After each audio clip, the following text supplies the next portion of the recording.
Within the United Nations system, a great deal of reform and expectation has been generated by our Secretary General. And so the expectations to all of us as leaders within the UN system is to be part of that change and to lead from the front, from the top.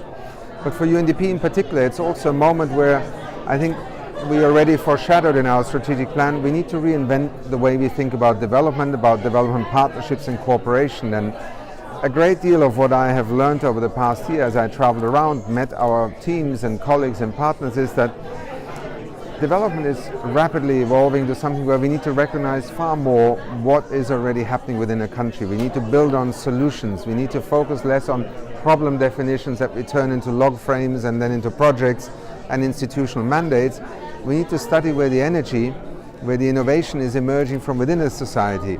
There's far more institutional capacity, far more educated people also who are actually at the cutting edge of trying to find solutions to the reality within their communities, their countries, their economies. That's the business of UNDP. How do we help them?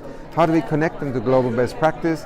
How are we a partner to a government that wants to bring the best of its own private sector, its academic community, its civil society community into co-creating, co-designing new solutions to things that we know we can solve? How do we then also mobilize the financial resources to allow not only ideas and plans to be developed, but for them to actually become implementable? And this is also why UNDP's thinking right now is focusing very much more on how do we help countries mobilize finance beyond public budgets, private sector finance, financial markets, aligning them with SDG outcomes is a central part of what we need to do.